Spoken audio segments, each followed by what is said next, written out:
नमस्ते दीदी और भैया। मैं अपूर्वा ढोले, सीनियर केजी दक्ष ढोले की मम्मी। मैं आज होस्ट हूँ। मैं आज डीएन के आवाज़ की होस्ट हूँ। आज का विषय हम सभी महिलाओं के लिए बहुत ही महत्वपूर्ण है। आज के विषय में बात करने से पहले मैं अपने डीएन नगर स्कूल के बारे में कुछ बताना चाहती हूँ। हमारा स्कूल बहुत ही स्पेशल है। हमारे लिए और हमारे बच्चों के लिए हमेशा कुछ ना कुछ नया करता है। आइए देखते हैं पिछले महीने क्या स्पेशल हुआ था। मैं तो वहाँ थी, क्या आप थे? नहीं थे तो कोई बात नहीं, हम उसकी एक झलक दिखलाते।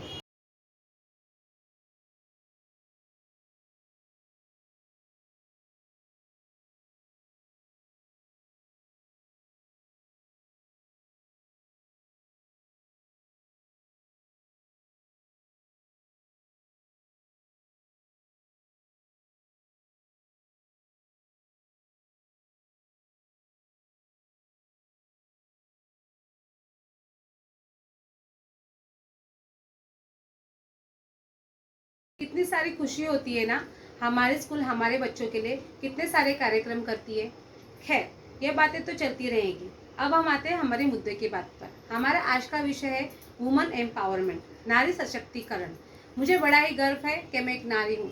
नारी जो सृष्टि का निर्माण करती है, अपने पिता का घर छोड़कर अपने ससुराल का घर संभालती है, उनका ख्याल रखती है, खुद खाना बनाती है, लेकिन पहले अपने परिवार को खिलाती है। दुख इस बात का है कि सबसे ज्यादा अत्याचार भी नारी ही सहन करती है। इस जन्म देने वाले माता का कोई अधिकार नहीं है। आइए इन सारे सवालों का जवाब आज ही हम अपने एक्सपर्ट से सुनेंगे, जो है स्नेहा फाउंडेशन से। आइए उनसे मिलते हैं। थैंक यू सो मच दश की मम्मी। आपने बहुत ही उम्दा और बढ़िया बात कही है कि महिलाओं का क्या, महिलाओं के बारे में बहुत सारे सवाल आपने पूछे हैं। जैसे हमने कहा था कि डीएन के आवाज में हर एक सवालों के लिए और आपको जितनी जानकारी चाहिए उसके बारे में हम पक्का देंगे। तो आज हमारे साथ में बहुत ही स्पेशल गेस्ट जुड़े हुए हैं। रेशमा दीदी, रेशमा दीदी आपका स्वागत है हमारे डीएन के परिवार में। थैंक यू थोड़ा सा प्रशांत। थोड़ा सा मैं आपको बता दूं कि रेशमा दीदी कहाँ से है। रेशमा दीदी स्नेहा फाउंडेशन से है। जैसे आकांक्षा संस्था है जो बच्चों के लिए काम करती है, बच्चों की पढ़ाई के लिए काम करती है, वैसी ही स्नेहा फाउंडेशन करीबन 25-30 सालों से महिलाओं के लिए, महिलाओं के अधिकार के लिए, महिलाओं के पोषण के लिए, महिलाओं के लिए बहुत सारा काम इनका महिलाओं से जुड़ा हुआ है। तो इनसे बेहतर कौन हो सकता है हमारे सवालों के जवाब देने के लिए। इसलिए आज के हमारे स्पेशल गेस्ट है स्नेहा फाउंडेशन से हमारी रेशमा दीदी। रेशमा दीदी फिर से आपका मैं बहुत बहुत स्वागत करता हूँ। थैंक यू फिर से। हाँ, थैंक यू दीदी। और रेशमा दीदी आपसे मुझे कुछ सवाल आपसे मैं पूछना चाहूंगा। जैसे जैसे हम काम करते हैं, जैसे आकांक्षा फाउंडेशन काम करती है, तो हमारा बच्चों पे ज्यादा फोकस है, तो हमको पता है कि हमारे बच्चों के मूलभूत अधिकार क्या है।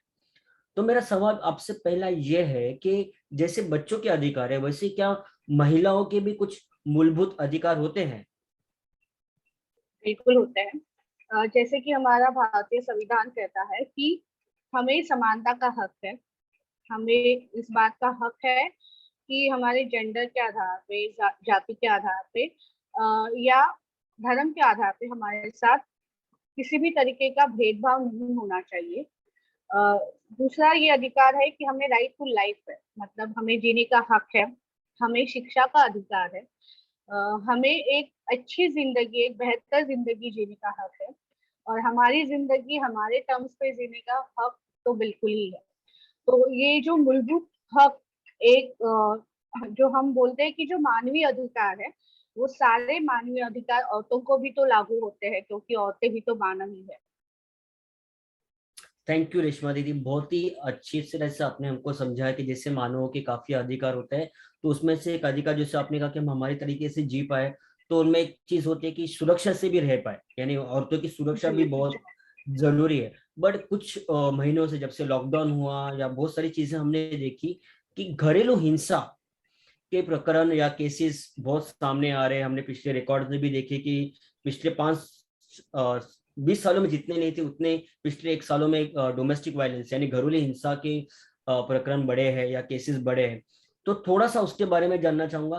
पहला सवाल ये कि घरेलू हिंसा क्या है और उसके खिलाफ कानून क्या कहता है, या हमारी सरकार की तरफ से क्या कानून है? घरेलू हिंसा, जो भी कोई घरेलू रिश्ता है, जैसे कि ये घरेलू रिश्ता हमारे मायके के रिश्ते से भी हो सकता है, हमारे ससुराल के रिश्ते से भी हो सकता है। इन रिश्तों में अगर किसी भी तरीके की हिंसा होती है, तो हिंसा अगर हम बहुत ही बड़े पैमाने पे देखा जाए तो हिंसा के बड़े बड़े 4 तरह के वर्गीकरण किए जाते हैं।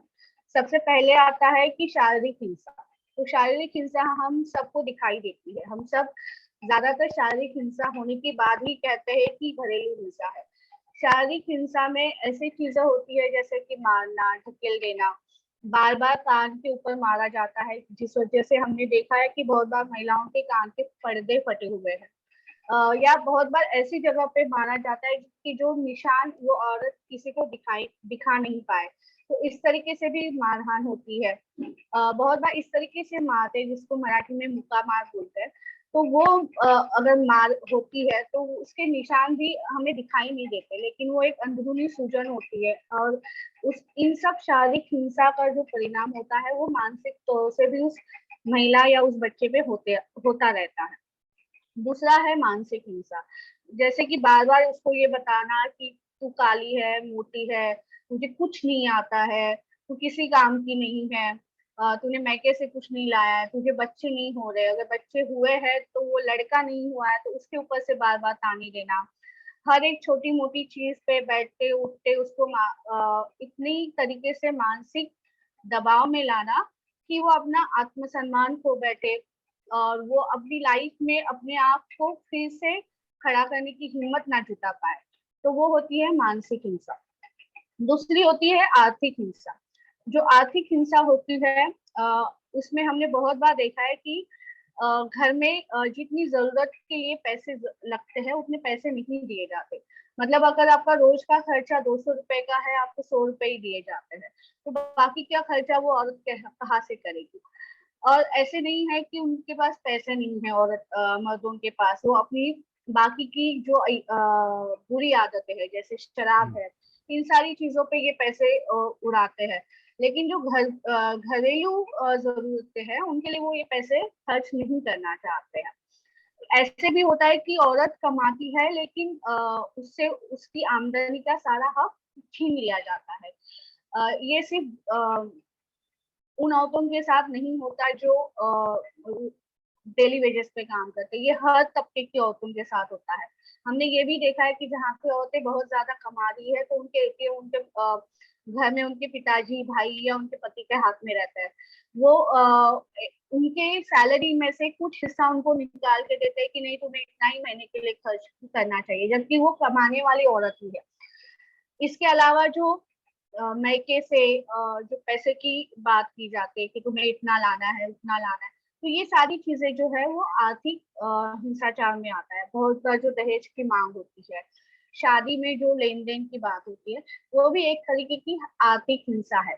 और शादी में आपको कितना सामान दिया गया है उसके ऊपर से आपको बार बार जो सुनाया जाता है या बार बार जो मांगे होती है, इन सब चीजों में मानसिक और आर्थिक हिंसा एक दूसरे के साथ जुड़ी हुई है।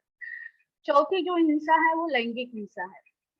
हमारा कानून जो कहता है वो अभी भी मैरिटल रेप या शादीशुदा जिंदगी में जो असहमति से संबंध किए जाते हैं उनको रेप की डेफिनेशन में नहीं मानता है। लेकिन हमने देखा है कि जो ज्यादातर लैंगिक हिंसा होती है वो घरेलू रिश्ते में ही होती है या जो जान पहचान वाले लोग हैं उनके द्वारा ही होती है। तो ये 4 तरीके की मेन हिंसा है हम बोल सकते हैं।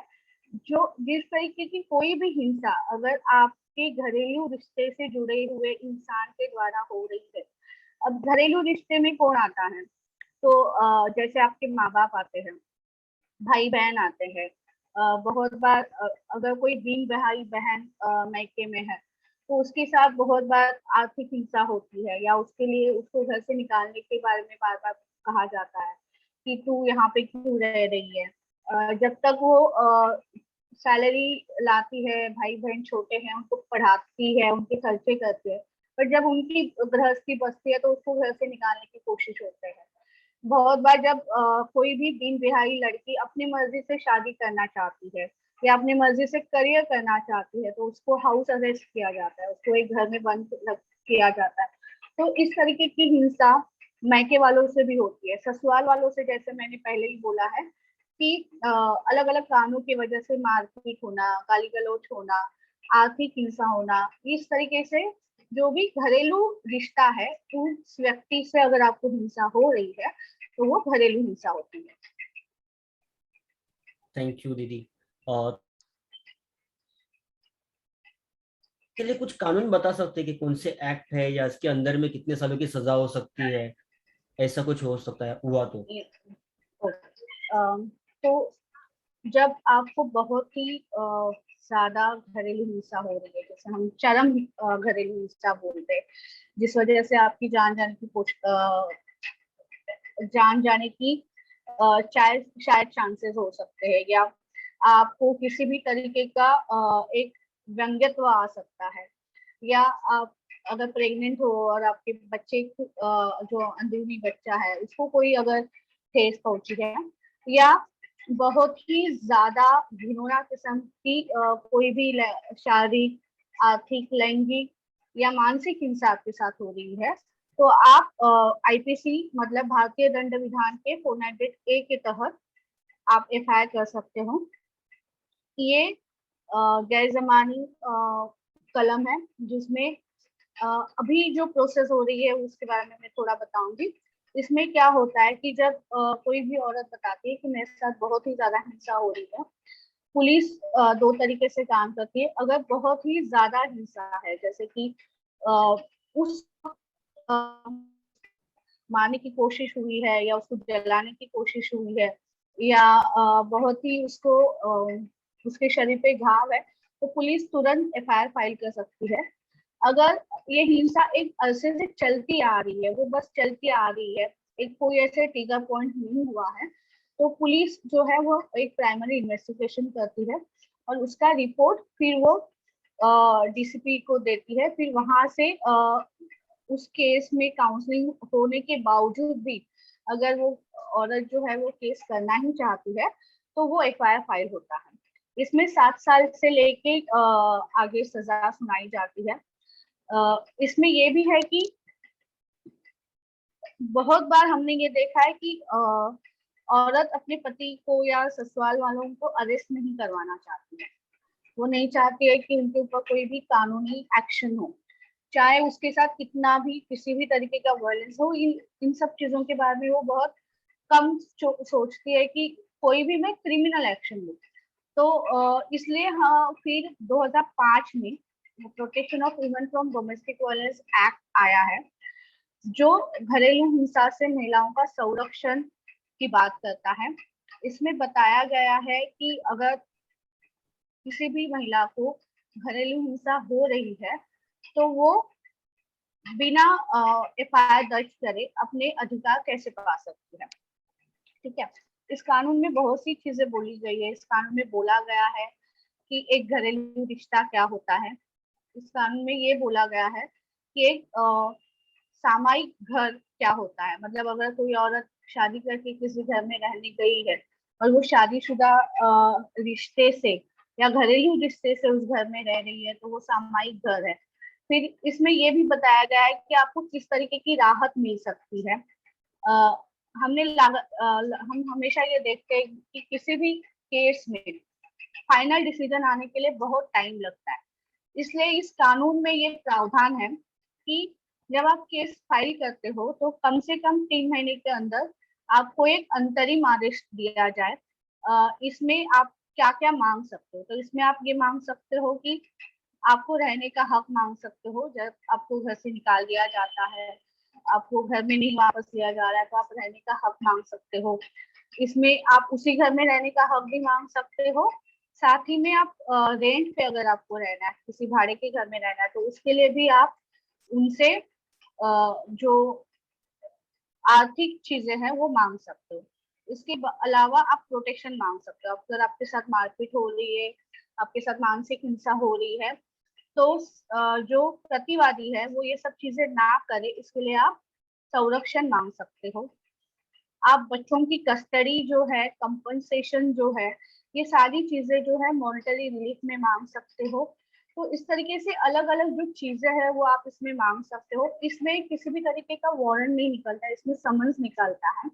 अगर मेंटेनेंस पास होने के बाद भी अगर आपके पति आपको मेंटेनेंस नहीं दे पा रहे हैं, तब जाके फिर क्रिमिनल एक्शन की बात आती है कि क्या उनका सामान जब्त करना है, क्या उनको अरेस्ट करना है। ये सारी बातें तब आती है जब वो कोर्ट का कहना नहीं मानते। इसमें और एक अच्छी बात है कि जो औरत शादी जैसे रिश्ते में रह रही है, हमने हमेशा देखा है कि बहुत बार जो पति की दूसरी पत्नी है उनको इस तरीके के अधिकार नहीं मिलते हैं, लेकिन इस कानून में वो प्रावधान है कि अगर आप लिव इन रिलेशनशिप जैसे रिश्ते में रह रहे हो, जहाँ पे शादी जैसा रिश्ता है आपका, तो आप इन सारी चीजों के हक यहाँ पे मांग सकते हो।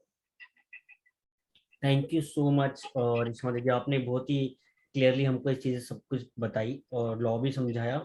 मेरा अगला सवाल ये है कि इन सब चीज़ों के लिए स्नेहा फाउंडेशन, यानी आपकी जो संस्था है जो इतनी महिलाओं के लिए काम करती है, वो किस तरीके से महिलाओं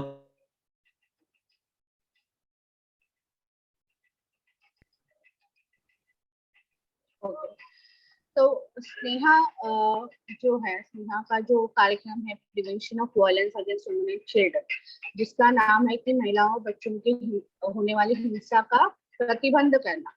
तो इस कार्यक्रम में हम कम्युनिटी लेवल पे काम करते हैं। पहले तो हम वहाँ पे ये जो जेंडर बेस्ड हिंसा है या जो लिंग आधारित हिंसा है, इसको कैसे पहचाने, इसको रोकना क्यों जरूरी है, इसको रोकने के लिए बस्ती में से ही हमें कैसे आवाज उठाना है, इस सोच के ऊपर हम लोग काम करते हैं। यहाँ पे जो हमारे वॉलंटियर्स हैं उनको हम स्नेहा संगीनी और स्नेहा मित्र के नाम पे जानते हैं। ये जो हमारे संगीनी और मित्र है, ये कम्युनिटी में अगर किसी भी तरीके की लिंगाधारित हिंसा हो रही है तो उसको रोकने का काम करते हैं। अगर उनको ऐसी कोई भी महिला दिखती है जिसके साथ हिंसा हो रही है, तो वो हमारी जो काउंसलिंग टीम है या हमारी जो बस्ती में काम करने वाली टीम है, उनके साथ इनको जोड़ते हैं।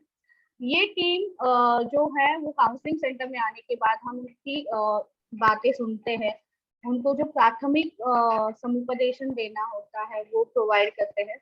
हम जानना चाहते हैं कि उस औरत की अभी की जरूरतें क्या है, ठीक है, कितने साल से हिंसा हो रही है, उसका मानसिक स्वास्थ्य कैसा है। इन सब चीजों के बाद उसकी प्रायोरिटी के हिसाब से बहुत बार उनका कहना होता है कि मेरे पति से बात करो, मेरे घर वालों से बात करो, उनको समझाओ, मुझे कोई केस नहीं करना है। ऐसे हालात में हम उनको समझाते हैं कि आपके कानूनी अधिकार क्या है। हम उनके घर वालों से बात करते हैं, उनके जो भी रिश्तेदार है जो इस मुद्दे पर उनकी मदद कर सकते हैं, उनसे बात करते हैं। उसके बाद पति पत्नी के बीच में या जो भी फैमिली है उनके बीच में जॉइंट मीटिंग्स होते हैं। उस औरत को अगर किसी भी तरीके के मानसिक स्वास्थ्य की कोई भी डिप्रेशन या एंजाइटी है या और कोई बीमारी है जो हमें समझ में आती है, तो हम हमारे जो क्लिनिकल साइकोलॉजिस्ट है उनसे उनको मिलवाते हैं। अगर उनको मेडिसिन की जरूरत होती है तो हमारे जो साइकेट्रिक है उनके साथ हम उनकी बात करवाते हैं। फिर उनका जो मेंटल हेल्थ के बारे में जो उनके साथ काम करना है वो एक तरीके से काम शुरू हो जाता है। दूसरी तरफ से उनकी जो केस है उसको लेते हुए, जैसे मैंने पहले कहा कि उनकी फैमिली से बात होती है, पति से बात होती है, उन दोनों को अगर साथ में रहना है तो अलग अलग शर्तें क्या हो सकती है। उन दोनों को होमवर्क दिया जाता है कि आप एक दूसरे के साथ रहना चाहते तो आपकी शर्तें क्या होंगी, आपको एक दूसरे में क्या पसंद आता है। इस तरीके की अलग अलग होमवर्क हम उनको देते हैं।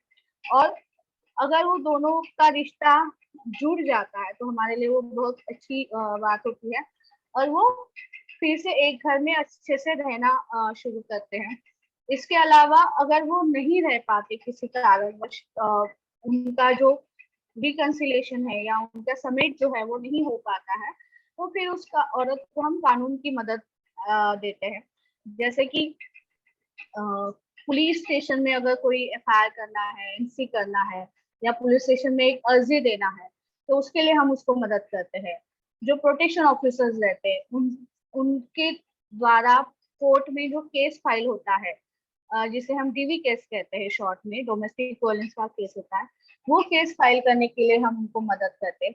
हमारे जो लॉयर हैं वो अंधेरी, कुर्ला, बोरीवली और बांद्रा जैसे कोर्ट में उनको रिप्रेजेंट करते हैं। उनकी केस डोमेस्टिक वायलेंस की जो केस होते हैं वो लड़ते हैं।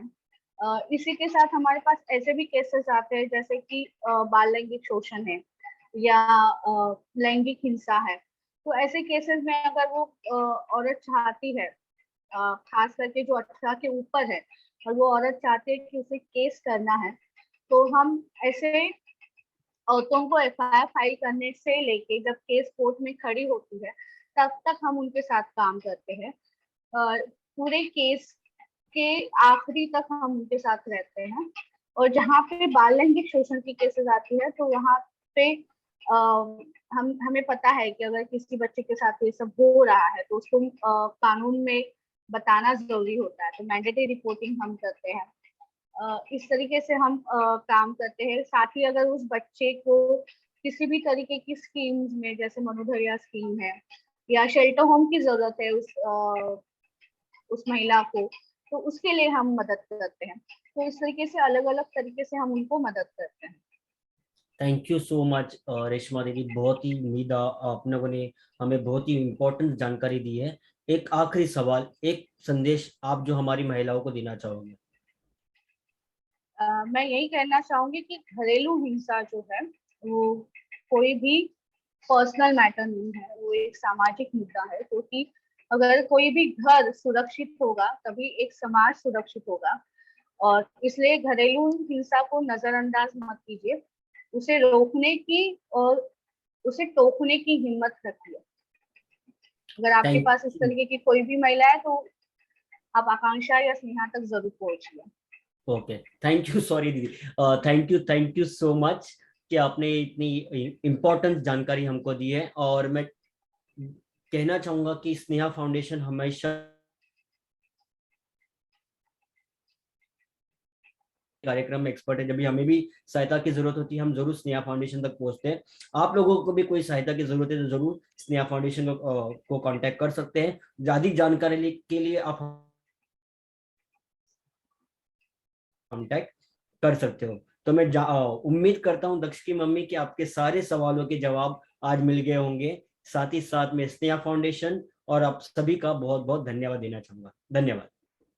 थैंक यू प्रशांत। और हम भी आकांक्षा फाउंडेशन के बहुत आभारी है कि उन्होंने हमें यहाँ पे स्नेहा के काम के बारे में बताने का मौका दिया। धन्यवाद। थैंक यू सो मच दीदी। आज हमें पता चला हम नारियों के कितने अधिकार होते हैं। अगर किसी भी प्रकार की घरेलू हिंसा हो तो हमें क्या करना चाहिए। उम्मीद है आपको आज का एपिसोड पसंद आया होगा। अगर ये वीडियो आपको पसंद आई हो तो लाइक कीजिए, सब्सक्राइब कीजिए और अपने आस पड़ोस के लोगों के साथ भी शेयर कीजिए। और अपने स्कूल ग्रुप पे हमें बताइए कि आपको ये वीडियो कैसी लगी। भविष्य में आपको कौन से विषय की जानकारी चाहिए ये आप हमें ज़रूर बताइए। तब तक के लिए आप अपने परिवार का ख्याल रखिए, सुरक्षित रहिए और कोविड के नियमों का पालन कीजिए। धन्यवाद।